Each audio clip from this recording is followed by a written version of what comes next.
ஆண்டவரும் அருமை இரட்சகருமாகிய இயேசு கிறிஸ்துவின் நாமத்தினாலே உங்களுக்கு வாழ்த்துதலையும் ஆசீர்வாதங்களையும் இந்த காலை வேளையிலே நான் தெரியப்படுத்துகிறேன். காலைதோறும் கர்த்தரின் வார்த்தை என்ற இந்த பகுதியில் இன்றைய நாளில் தேவனாய் கர்த்தர் நமக்கு கொடுத்திருக்கிற வார்த்தை சங்கீதம் 103 8 கர்த்தர் உருக்கமும் இரக்கமும் நீடிய சாந்தமும் மிகுந்த கிருபையும் உள்ளவர். நம்முடைய தேவன் யார் என்பதை நாம் கவனிக்கும் பொழுது அவர் உருக்கம் நிறைந்தவர், இரக்கமுடையவர், நீடிய சாந்தமும் மிகுந்த கிருபையும் உள்ளவர். இந்த இரக்கத்தை குறித்து நாம் இந்த நாளிலே கவனிப்போமானால் அவர் இரக்கமுடைய தெய்வம்.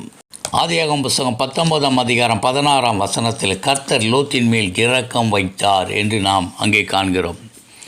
யாத்திராகமம் 20:6 சொல்லுகிற 1000 தலைமுறை மட்டும் இரக்கம் செய்கிறவராக இருக்கிறார்.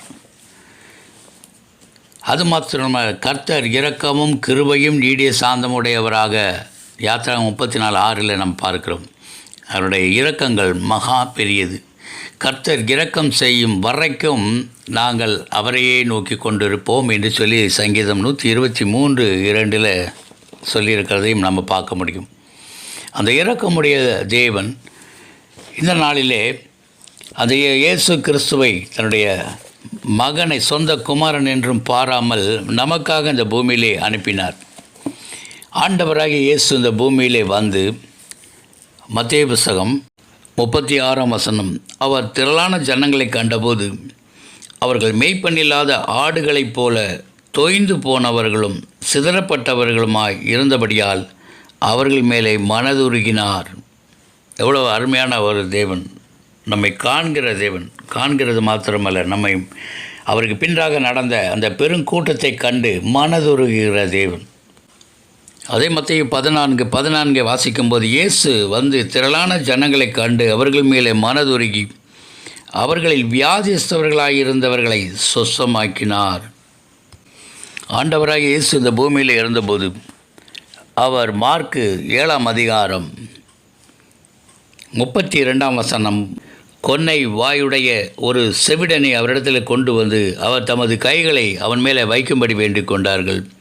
அப்பொழுது அவர் அவனை ஜனக்கூடத்துக்கு விட்டு தனியே அழைத்து கொண்டு போய் தம்முடைய விரல்களை அவன் காதுகளில் வைத்து உமிழ்ந்து அவனுடைய நாவை தொட்டு வானத்தை அண்ணாந்து பார்த்து பெருமூச்சு விட்டு எப்பத்தா என்றார். அதற்கு திறக்கப்படுவாயாக என்ற அர்த்தமாம். உடனே அவனுடைய செவிகள் திறக்கப்பட்டு அவனுடைய நாவின் கட்டும் அவிழ்ந்து அவன் செவ்வையாய் பேசினான்.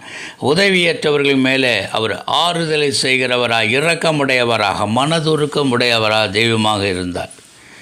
அதே மார்க்கு புஸ்தகத்தில் 1 அதிகாரம் 41 குஷ்டரோகி ஒருவன் அவரிடத்தில் வந்து அவர் முன்பாக முழங்கால் படியிட்டு உமக்கு சித்தமானால் என்னை சுத்தமாக்க உம்மால் ஆகும் என்று வேண்டிக் கொண்டான். இயேசு மனதுருகி கையை நீட்டி அவனை தொட்டு எனக்கு சித்தம் உண்டு, சுத்தம் ஆகு என்று சொன்னார். குஷ்டரோகியை சுத்தப்படுத்தினார். அழுது துயரப்படுகிறவர்கள் மேலே ஆறுதலை செலுத்துகிற தேவன்.